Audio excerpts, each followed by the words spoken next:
Welcome to the Michigan Travel Show, a kaleidoscope of stories about the people, places, and events that shape our great state. Hit the Natchez Trace Parkway, and a little bit of rain, but we're going to do it, even in the rain. So here we are on another national park site, a 77-mile drive. Okay. Well, way out there, those are called the far mounds. And there's a systems of mounds all over North America. Indians would use them as burial sites and a variety of other things there. But there's mounds all through the southeast here. And like I say, ancient burial Indian sites, trade sites. Indians were, used these areas for a variety of things in their day. But kind of cool out there. Rainy day here at the Natchez Trace Parkway, which is over 470 miles, goes down to Louisiana all the way to Nashville. And I'm headed to Nashville, and like I said, this is what this guy's talking. He was head of historic preservation and talking about the level of science, spirituality, and community and organization evident in the creation and existence of farm mounds and how to relate to larger. I am proud of my ancestors. There it is, Bear Creek Mound, one of many mounds along the Natchez Trace Parkway. Anyway, we're getting ready to go into Alabama.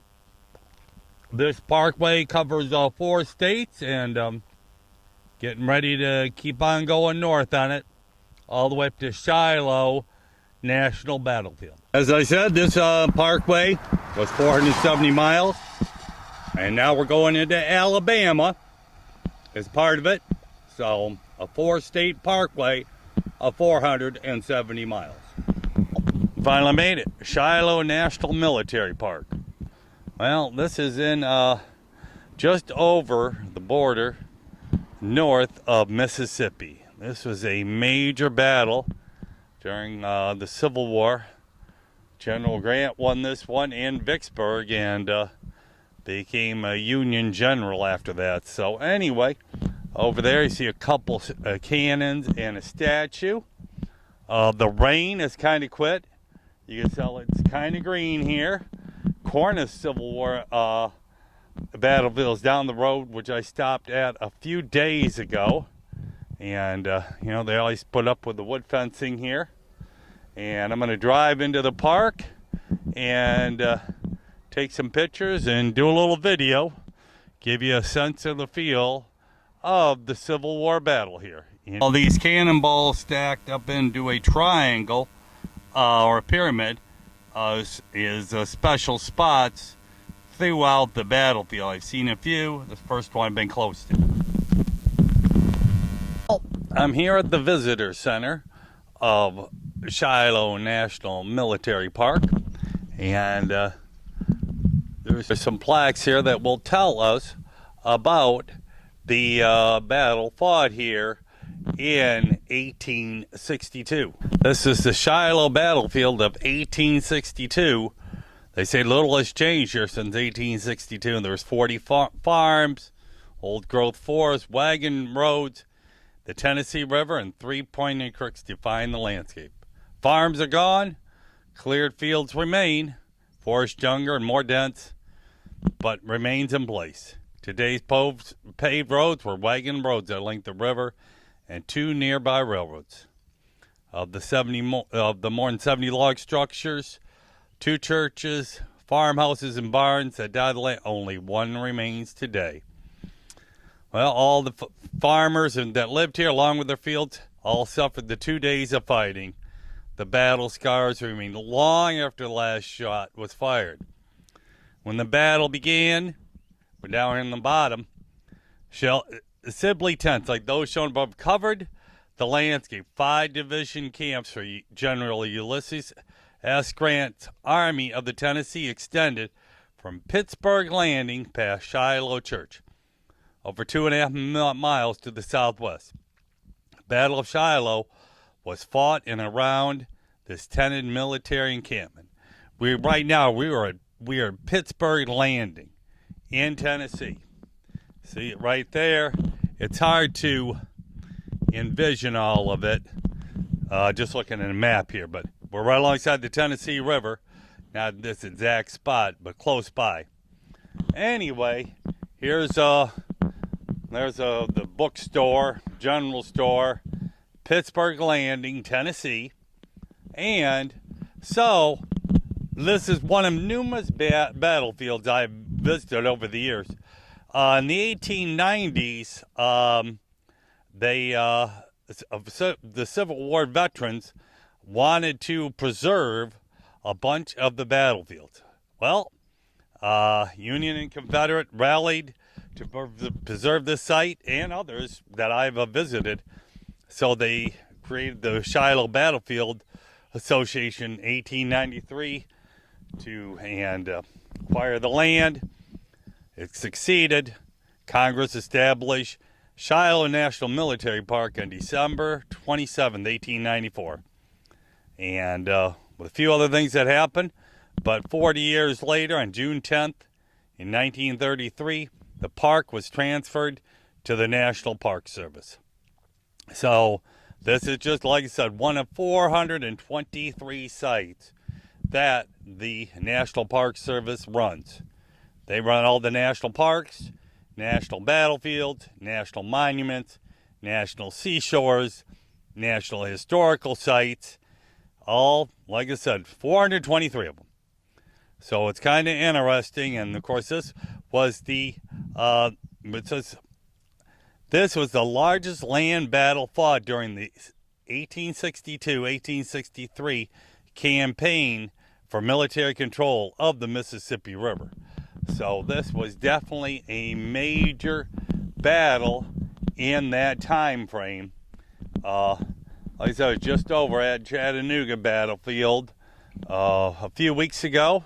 Now here, and there it all is. The cemetery is back there. We have some more plaques defining what is some of these monuments throughout the park extent. And then this is the visitor center, which is now closed. It's after 5 o'clock. I say it's 5 o'clock somewhere, and obviously I'm too late to be at this one. Okay, this is explaining some of the things that happened here in 1862. The battle for Shiloh started around April 5th or April 6th, and they had the it says April 8th, April 6th. So April 6th, 1862 was one of the days, so it must have been April 5th and 6th, a 2-day battle here in 1862. And, of course, they've got the whole thing talking what happened in Ulysses Grant, who, guess what, started the national park system by making Yellowstone a park in 1872, and it grew from there. And this was the Confederates, the Army of the Mississippi, and with the total officers, 43,000 men in their ranks, and over in the Union they had 43,000. It was crazy. War is always crazy. And then they had the Ohioans, the Army of the Ohio came in down here also, and they were all part of the battle, and they had 17,000 men on the Army of the Ohio. Okay, this is what's interesting. The explanatory tablet, the colors are on these monuments and plaques around the park. The Army of the Tennessee is blue. The Army of the Mississippi is red. The Army of the Ohio is yellow. The larger square tablets give historical information of strength of armies, movements, and corps of division. Blue, red, yellow. The square tablets with the ornament corners mark positions where the troops were engaged on the first day, Sunday, April 6, 1862. And the oval tablets mark positions where troops were engaged in the second day, Monday, April 7th. So I was wrong in the day by day. The battle was Sunday, April 6, 1862, and the second day was Monday, April 7th, 1862. A person reading any of these position tablets is facing the same way as the troops mentioned on the tablet were facing the battle. Camp tablets mark the front center of the camps, the place where the colors were when the troops of that camp were on the parade. A person reading the tablet faces the front of the camp. So this is interesting here. The Protection of National Military Parks, Act of Congress, March 3rd, 1897. So they talk about it trespassing, mutilates, destroys, but by an act of Congress in 1897 was the establishment for national military parks. And since we've had many wars here on U.S. soil, of course, a revolution, the War of 1812, the Civil War, then, of course, World War II on the Hawaiian Islands when we got attacked. A place like that, and, of course, national cemeteries. And, of course, all these are now, most of these are all under the establishment and are taken care of by the National Park Service that took it over in 1933. But it started in 1897, so with so many battlefields in the U.S., doing something like this, and now having the National Park Service runs it, it is preserved, and it can be shown to people from all over the country, and as the sun sets. But kind of cool here. I'm learning plenty about this myself. I've never been here. Awesome spot here in Pittsburgh Landing. And of course, the rain finally stopped. That's why it took me a while to get here. Here's a U.S. National Cemetery. And, of course, most of these grave sites here are Union and Confederate soldiers from the Battle of Shiloh. And other, this is not the only battle that veterans are buried from. They obviously have them from every other war since. And kind of cool, I see a POW flag there. National cemeteries are open to veterans of any service if they want to be buried at a U.S. National Cemetery. The address by President Lincoln at the dedication of the Gettysburg National Cemetery, November 19th, 1863. One of his most famous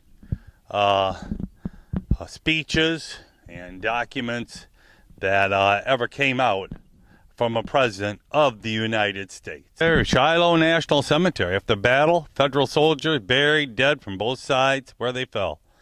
Congress established Shiloh National Cemetery in 1866 for the permanent burial of the U.S. military killed at Shiloh, those who died at other location in the lower Tennessee River.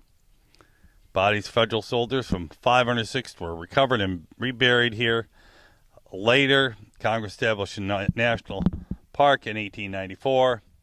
It created a commission, Union and Confederate, to record and preserve the history of the battle and actual landscape that occurred. Yep, pretty cool. There it is. And there's the grave site. Goes on and on for a long ways. Kind of pretty here as the sun is coming out from a long afternoon rainstorm here in Tennessee.